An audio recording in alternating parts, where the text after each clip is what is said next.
नमस्कार, बायजूस आईएएस हिंदी में आप सभी का स्वागत है। और आज हम 21 जून के प्रमुख समाचारों पर आधारित कुछ प्रश्नों पर चर्चा करने वाले हैं। तो आइए शुरू करते हैं आज का डेली क्विज। आइए सबसे पहले क्वेश्चन नंबर 1 पर चर्चा कर लेते हैं। और क्वेश्चन नंबर 1 है, घरेलू हिंसा से महिलाओं का संरक्षण अधिनियम के संदर्भ में निम्नलिखित कथनों में से कौन सा सही है। और यहाँ पर 3 कथन दिए हुए हैं और हमें बताना है कि यहाँ पर कौन सा कथन सही है। तो आइए एक एक करके सारे कथनों को देख लेते हैं। यहाँ पर पहला कथन कह रहा है कि यह किसी ऐसे कार्य के संचालन या कमीशन पर लागू होता है जो किसी व्यक्ति को नुकसान या चोट पहुंचाता है या नुकसान या चोट पहुंचाने की क्षमता रखता है। इसमें चूक से हुई घटना शामिल नहीं है। तो जैसा कि हम सभी जानते हैं कि हम यहाँ पर बात कर रहे हैं घरेलू हिंसा से महिलाओं का संरक्षण अधिनियम के बारे में। यहाँ पर वे महिलाएं जो कि घरेलू हिंसा का शिकार बनती हैं, उनके संरक्षण के लिए इस अधिनियम को पास किया गया था।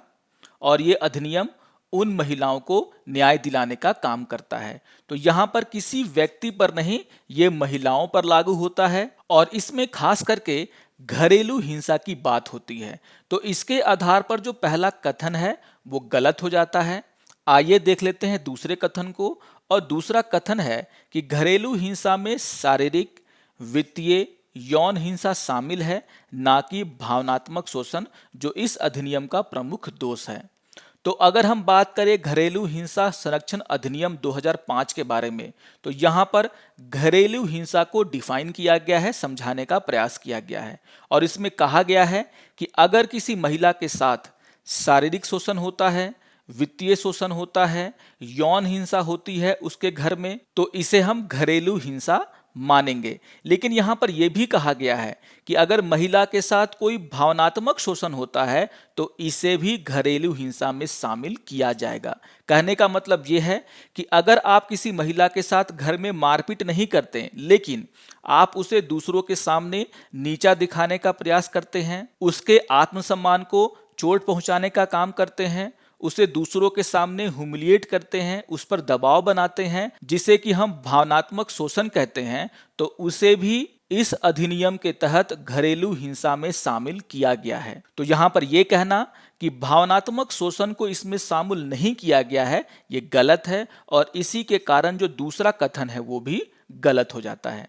आइए देख लेते हैं तीसरे कथन को। और तीसरा कथन है, कानून में बच्चों को भी शामिल किया गया है। तो ये बात बिल्कुल सही है। आप सभी जानते हैं कि अगर घरेलू हिंसा होती है तो इसका शिकार बच्चे भी होते हैं। और इसी को लेकर के इस अधिनियम में कहा गया है कि एक बच्चा भी इस अधिनियम के तहत राहत का हकदार है।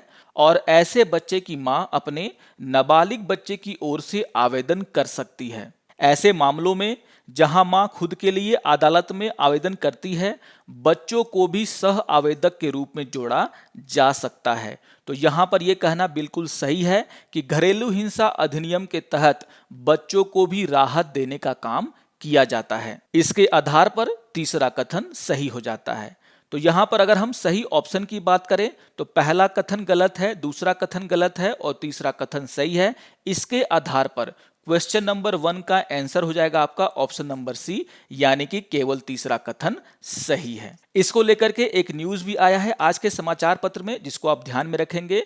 और न्यूज है, high court not to interfere with order to live in partner. आइए अब क्वेश्चन नंबर 2 पर चर्चा कर लेते हैं। और क्वेश्चन नंबर 2 है, हरित हाइड्रोजन के संदर्भ में निम्नलिखित कथनों पर विचार कीजिए। तो यहां पर बात हो रही है हरित हाइड्रोजन की, यानी कि ग्रीन हाइड्रोजन की। और हमें बताना है कि उपयुक्त कथनों में से कौन सा सही है।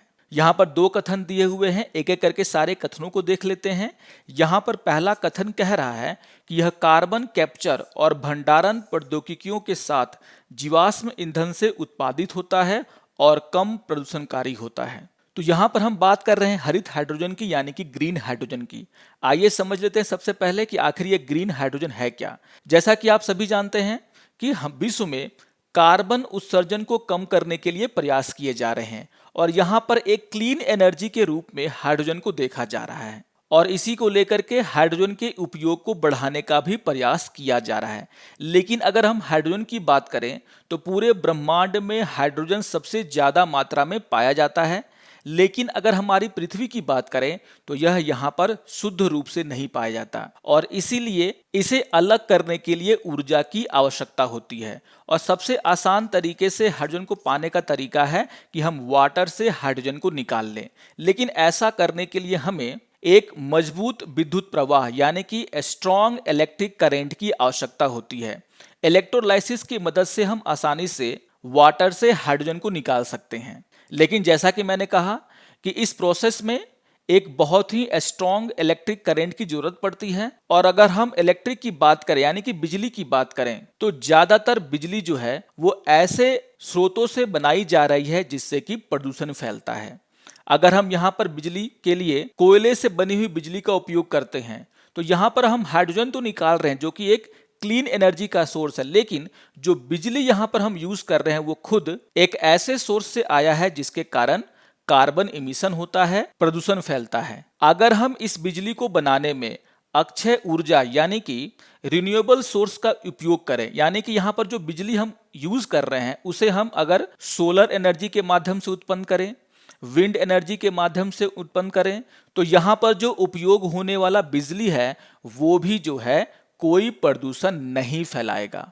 और इसी को हम लोग बोलते हैं ग्रीन हाइड्रोजन, यानी कि अक्षय ऊर्जा के द्वारा बिजली को उत्पन्न करना और इलेक्ट्रोलाइसिस प्रोसेस के द्वारा हाइड्रोजन को उत्पादन करना, इसे हम कहते हैं ग्रीन हाइड्रोजन। क्योंकि यहाँ पर जो हाइड्रोजन का उत्पादन किया जा रहा है उसके उत्पादन में कोई भी कार्बन इमिशन नहीं हो रहा है। तो इसके आधार पर अगर हम पहले कथन को देखते हैं तो ये कथन गलत हो जाता है, क्योंकि ग्रीन हाइड्रोजन के उत्पादन में जीवाश्म ईंधन का उपयोग नहीं किया जाता है। यहाँ पर अक्षय ऊर्जा यानी कि रिन्यूएबल सोर्स ऑफ एनर्जी का हम लोग क्या करते हैं, इस्तेमाल करते हैं। आइए देख लेते हैं दूसरे कथन को। और दूसरा कथन है हरित हाइड्रोजन का उपयोग उद्योग में किया जा सकता है और घरेलू उपकरणों को ऊर्जा प्रदान करने के लिए मौजूदा गैस पाइपलाइनों में संग्रहित किया जा सकता है। तो ये बात बिल्कुल सही है। अगर हम ग्रीन हाइड्रोजन के उपयोग को देखें तो अगर हम आसानी से रिन्यूएबल एनर्जी का उपयोग करके इलेक्ट्रोलाइसिस कराते हैं और हाइड्रोजन का उत्पादन करते हैं तो इसका उपयोग आसानी से ट्रांसपोर्ट में किया जा सकता है, इंडस्ट्री में किया जा सकता है, पावर जनरेशन में किया जा सकता है और इसी तरीके से घरों में भी इसका इस्तेमाल किया जा सकता है। यानी कि यहाँ पर जो कथन 2 है वो बिल्कुल सही है और इसके आधार पर क्वेश्चन नंबर 2 का आंसर हो जाएगा आपका ऑप्शन नंबर बी, यानी कि केवल दूसरा कथन सही है। ग्रीन हाइड्रोजन को लेकर के एक न्यूज भी आया है, इसको भी आप लोग ध्यान में रखेंगे और न्यूज है India set to organise 2-day summit on green hydrogen initiative involving BRICS nation. आइए अब क्वेश्चन नंबर 3 पर चर्चा कर लेते हैं और क्वेश्चन नंबर 3 है कोयले के निम्न प्रकारों को कार्बन सामग्री के आधार पर उच्चतम से निम्नतम रैंक तक व्यवस्थित कीजिए। यानी कि ये जो कोयले के प्रकार दिए गए हैं उन्हें हमें कार्बन कंटेंट के आधार पर उच्चतम से निम्नतम रैंक तक व्यवस्थित करना है। तो आप सभी जानते हैं कोयले के 4 प्रकार होते हैं और यहाँ पर मैंने उन चारों प्रकार में कितना कार्बन कंटेंट होता है उसके आधार पर यहाँ पर रैंकिंग दे दिया है। वो कोयला जिसमें सबसे ज्यादा कार्बन कंटेंट होता है वो होता है एंथ्रासाइट, उसके बाद आता है बिटुमिनस कोल, उसके बाद है लिग्नाइट और चौथे नंबर पे आता है पीट, क्योंकि इसमें सबसे कम कार्बन कंटेंट पाया जाता है। अगर इसके आधार पर हम देखें तो सबसे ज्यादा कार्बन कंटेंट एंथ्रासाइट में है, दूसरे नंबर पे आएगा बिटुमिनस, तीसरे नंबर पे आएगा लिग्नाइट और चौथे नंबर पे आएगा पीट। यानी कि क्वेश्चन नंबर 3 का आंसर हो जाएगा आपका ऑप्शन नंबर सी 3241। यहां पर इससे जुड़ा हुआ एक न्यूज भी आया है आज के समाचार पत्र में, इसको भी आप लोग ध्यान में रखेंगे। आइए अब क्वेश्चन नंबर 4 पर चर्चा कर लेते हैं और क्वेश्चन नंबर 4 है हाल ही में चर्चा में रहा निष्ठा क्या है। तो यहां पर निष्ठा को लेकर के 4 ऑप्शन दिए गए हैं और हमें बताना है कि कौन सा ऑप्शन निष्ठा को सही तरीके से डिफाइन कर रहा है। अगर हम निष्ठा की बात करें तो निष्ठा का फुल फॉर्म होता है national initiative for school heads and teachers holistic advancement programme, जिसे हम हिंदी में कहते हैं स्कूल प्रमुखों और शिक्षकों के समग्र उन्नति कार्यक्रम के लिए राष्ट्रीय पहल। तो इसके नाम से ही समझ में आ रहा है कि इस कार्यक्रम का मुख्य उद्देश्य शिक्षकों और स्कूल के जो प्रिंसिपल्स होते हैं उनके बीच दक्षता का निर्माण करना और इसके माध्यम से जो हमारी स्कूल की शिक्षा प्रणाली है उसकी गुणवत्ता में भी सुधार करना इसका मुख्य उद्देश्य है। निष्ठा कार्यक्रम को 2019 में शुरू किया गया था। इसके आधार पर अगर हम ऑप्शन को देखें तो यहाँ पर जो ऑप्शन नंबर बी है जो कह रहा है कि यह एक एकीकृत शिक्षक प्रशिक्षण कार्यक्रम के माध्यम से प्रारंभिक स्तर पर सीखने के परिणामों में सुधार लाने के उद्देश्य से एक कार्यक्रम है। ये बात सही तरीके से निष्ठा के उद्देश्य को समझा रहा है, यानी कि क्वेश्चन नंबर 4 का आंसर होगा आपका ऑप्शन नंबर बी। आइए अब एक प्रीवियस ईयर के क्वेश्चन पर चर्चा कर लेते हैं और क्वेश्चन है अजंता और महाबलीपुरम नामक दो ऐतिहासिक स्थानों में कौन सी बातें समान हैं। और यहाँ पर 3 बातें दी हुई हैं और हमें बताना है कि उपयुक्त कूट का प्रयोग कर सही उत्तर का चयन कीजिए।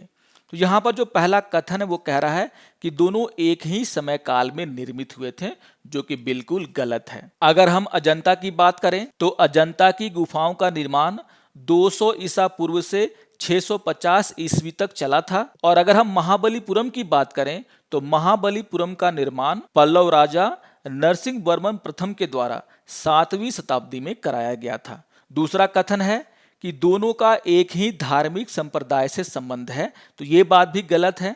आइए देख लेते हैं तीसरे कथन को। और तीसरा कथन है दोनों में शिलाकृत स्मारक हैं, तो ये बात बिल्कुल सही है।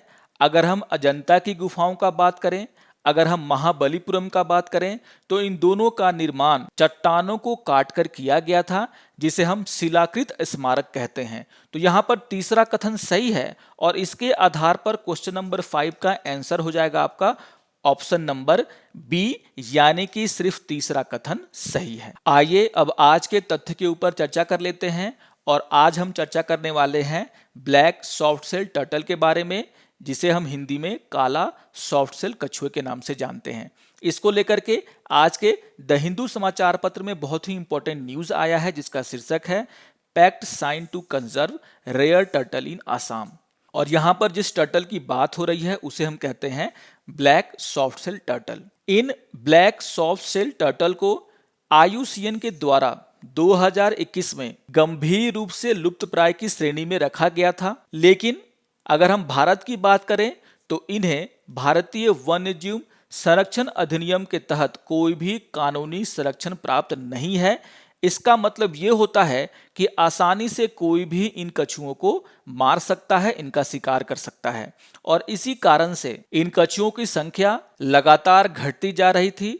दुनिया के दूसरे देशों में पहले ही ये कछुआ विलुप्त हो चुका है, खत्म हो चुका है।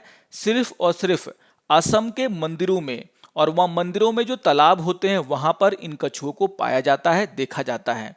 और यहाँ पर इन कछुओं को रखने का मेन मकसद है क्योंकि इन मंदिरों में इन्हें पवित्र माना जाता है और इसीलिए इन मंदिरों के तालाबों में इन्हें पाला जाता है। और इसीलिए असम के मंदिरों के साथ इन कछुओं के संरक्षण को लेकर के एक समझौता हुआ है और कहा गया है कि इन कछुओं को यहाँ पर संरक्षण किया जाएगा, पाला जाएगा। आशा करता हूं कि आपको आज का ये अंक पसंद आया होगा। सारे क्वेश्चंस आपके एग्जाम को ध्यान में रखकर बनाए गए हैं, तो इन क्वेश्चंस का आप रिवीजन कर लेंगे। अगर आपको ये वीडियो अच्छा लगे तो आप जरूर इसे लाइक करें, शेयर करें और दूसरों को भी सब्सक्राइब करने के लिए प्रेरित करें। तो मिलते हैं डेली क्विज के अगले अंक में, तब तक के लिए नमस्कार और धन्यवाद।